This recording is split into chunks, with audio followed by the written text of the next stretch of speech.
They appear to have the ability to materialize and dematerialize without a trace. One of the great mysteries of the UFOs isn't seeing them, is trying to figure out where are they when you don't see them. Some people say, well, they're from another galaxy. Most physicists will debunk that for lots of reasons. They seem to pose that way, but for lots of, if they came, if there are that many coming from another galaxy, you think you'd sense the traffic.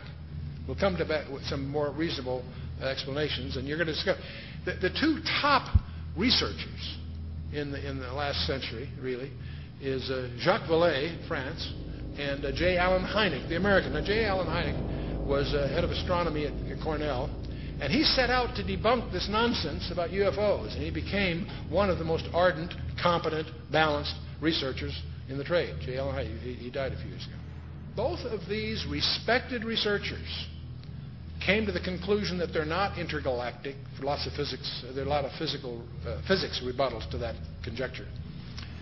They both argued that these things are demonic. Their term. They've written many, many books. You can check them out. These are not religious people. They're not people with any kind of personal agenda.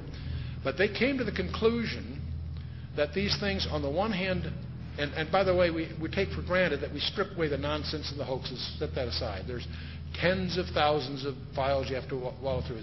When you cut through all that, there's still a core group, a substantial core group of real events that need explanation. And so on the one hand, they exhibit physical properties on the one hand. On the other hand, they also violate all physical laws. And so the conclusion from that both J. Allen Hynek and Jacques Vallée and others have come to is that they're hyperdimensional, that somehow they come from another dimension periodically.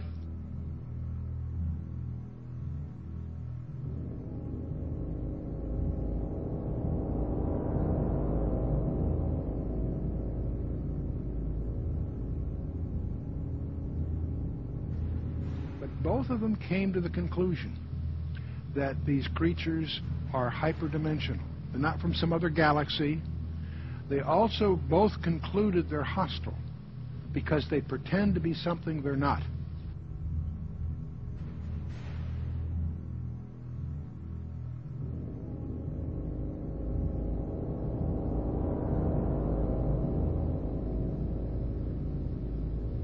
Just getting the image.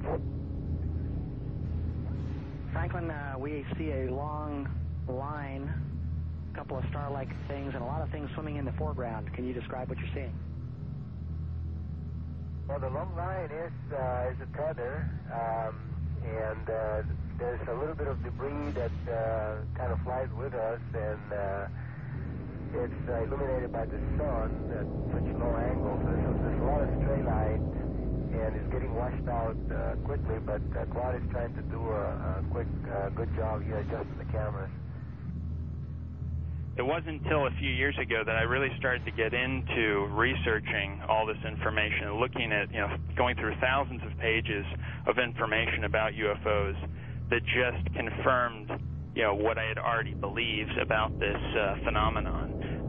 That I believe the evidence clearly points that they are, in fact, demons. And, there are others, Brother Michael, who are now beginning to believe that as well. So you're not out there all by yourself anymore. So these demons would make them then spiritual phenomenon. I would take it, right? Yeah, I think when you look at it, there's certain characteristics that everyone will agree has been seen and demonstrated also by these UFOs, such as they penetrate the ground, they penetrate water, they disappear in front of people, they appear right in front of people. One person will see a UFO and the person next to them will not see the UFO. They change colors, sometimes only one accelerating. They change shape, they change size. Many people have made the comment that they seem like they're alive almost.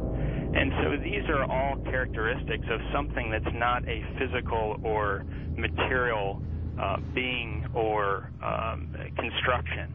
It's got to be something that's a spiritual phenomenon with those kinds of characteristics.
somewhere between 1 and 3%, various polls agree, somewhere between 1 and 3% of Americans claim that they have had an abduction experience. That's over 5 million people, or in that neighborhood. Not a few thousand deranged people, not a few, disaffected. This is. We'll talk a little more about this. This is a very, very disturbing phenomenon in the counseling profession. Now, part of the problem of the UFOs is they have some paradoxical behavior. On the one hand, they're seen by multiple competent witnesses. They are plotted on radar, sometimes multiple radars simultaneously. They leave tangible traces on the ground, sometimes radiation, evidence of burning, and other things. So they are apparently real in the sense of being physical, on the one hand. There are photographs. Sometimes they show up on photographs, sometimes they don't. But here's the problem. While they seem to be tangible on the one hand, they exhibit behavior that can't possibly be physical. They can go in excess of 6,000 miles per hour without sonic booms. What on earth does that mean? I'd like to know how they do that trick. They've been plotted making right-angle turns at over 16,000 miles an hour. That defies the laws of physics. That's perhaps the most disturbing thing of all. They appear to have the ability to materialize and dematerialize without a trace. In his book, Secrets of the UFOs, ufologist Don Elkins made the following observation. I have found that some people can achieve the contact phenomenon simply by being hypnotized, and the same general message permeates over 90% of the millions of words received by thousands of people around the world. No one knows what hypnosis is. No one knows what goes on in the mind. It's an altered state of consciousness like yogis and witch doctors have been practicing. It loosens the normal connection between your spirit and your brain, and of course if the hypnotist can control you, make all kinds of suggestions, make you think things are happening that are not happening, make you think you have powers that you don't, experiences that you haven't, even implant memories. Other beings, if there are other minds out there, they could also do the same thing.